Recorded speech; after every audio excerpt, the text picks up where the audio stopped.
This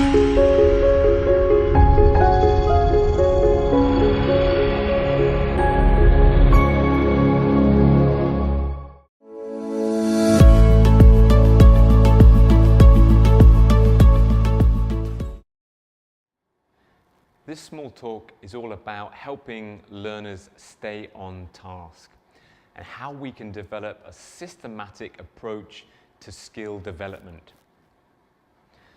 So here students are faced with two productive tasks.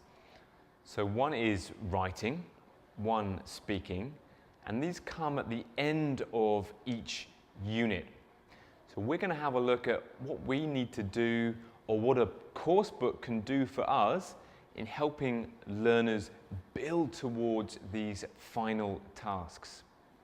So what we need as teachers is a logical, step-by-step approach to support our learners, which gradually builds up their ability and confidence in exchanging information, exchanging opinions and ideas through those productive tasks. Now we're going to have a look at the macro structure, so of a full unit, and what skills we can build up to develop with our learners throughout a unit. And we'll also have a look at the micro structure, so for an end task at the end of each unit, how we can structure that to support our learners. So let's start with the macro. So here we have the writing task, which appears at the end of the unit of Skillful 2nd edition. If you want, as a teacher, you can expose them to that writing task at the start of the unit and let them know they're going to be working towards this task throughout the unit. So what do we need to do in terms of a systematic skill development to lead students in a nice guided, systematic way to this final task? So we can be developing key vocabulary, key grammar, knowledge of the topic itself, a balanced argument for answering this question, key writing skills, and importantly, a written model to help guide students. So this is what it might look like in a unit. And I'm taking these examples from Skillful 2nd edition. So we start by inputting the key language. They develop topic knowledge through a video task. They develop grammar. They develop a balanced argument between two sources. So either two reading texts or two listening texts, which also integrates critical thinking to build up their opinions and a balanced argument. They then develop the writing skills before finally getting a written model from which to work from. Again, a nice, clear, scaffolded approach, or a systematic approach to developing skills to help them answer that final question.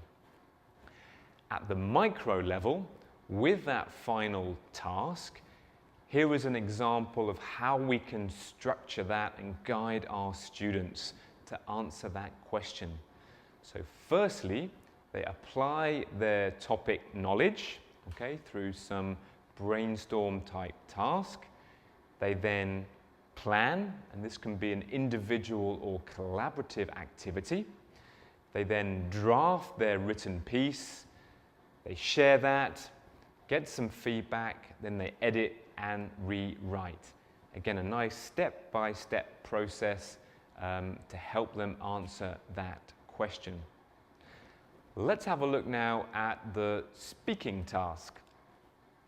So again, at the macro level, like for the writing, we develop key language, topic knowledge, we develop grammar, a balanced argument through two listening texts.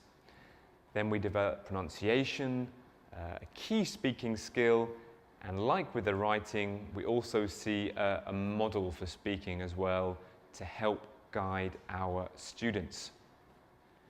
Let's jump down now to the micro level for this speaking lesson. Again, we see a nice systematic step-by-step approach leading towards that final spoken task. So again, students apply their topic knowledge through some brainstorming tasks. They have a collaborative planning activity. They have a chance then to present and share their ideas before then reflecting on their original ideas at the end. So how can we approach a lesson like that? We have a nice set structure from which to work from. How could we elaborate, or what kind of activities could we do at each stage of this lesson? Here are a few ideas. At the brainstorming stage, why not try post-it notes? So you could hand out post-it notes to students or groups of students. They could write one idea on each post-it note. They could then arrange those post-it notes on the table or on the board or a space in the classroom. They then arrange or classify or categorize those ideas in a maybe continuous series. They can then pick and choose the ideas which they like for the next task. Another idea for brainstorming type activities is brain writing. So each student starts with a piece of blank paper. They write down their ideas for the task here. And then after, say, 30 seconds, they stop writing and pass their piece of paper right to the next student. So everyone in the class is passing their paper to the next student. They read what the student before has written. They read silently, add their own idea to that piece of paper, and then again pass the paper right. After a few times, you can collect those papers.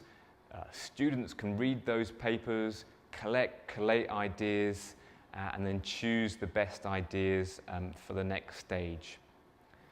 So the next stage is the planning. So here they're going to plan a presentation on a park design, okay? So here again we've got some nice steps for the students. So they firstly organize a summary of the urban noise problems that they've identified from the brainstorming task. So they can choose the best ideas from that original task. They can then make notes inside of their group, okay, about how that park might be designed. For example, for each feature here, they have to give details of each feature in detail. If they want, they can get creative and develop a simple drawing of their plan as well, from which to present their ideas from. One idea now for presenting. They move on to present or share their ideas. So they've been working in an original group at the planning stage. This activity is called a rainbowing activity.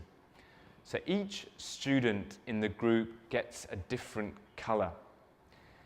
Each student then reforms a new group. So they find students from other groups who have the same color.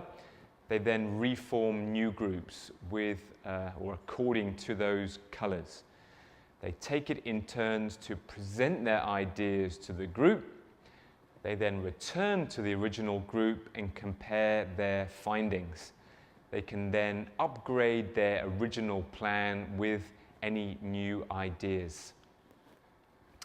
Another idea here to make sure that they're all listening or all active listeners as they're sharing ideas is an activity called squares, triangles, and circle. So here they listen to everyone in the group, and as they listen, they use this shape worksheet. So they have a square, a triangle, and a circle on that worksheet.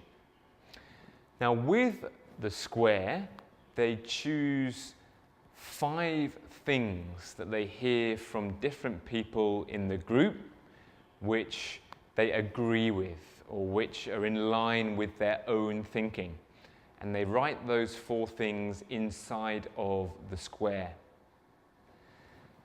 With the triangle, they write in 3 angles they agree or disagree with. These may be 3 details to support, or maybe 3 things for which they need more information, or maybe 3 different ways to look at the idea. Again, they write those 3 things inside the triangle.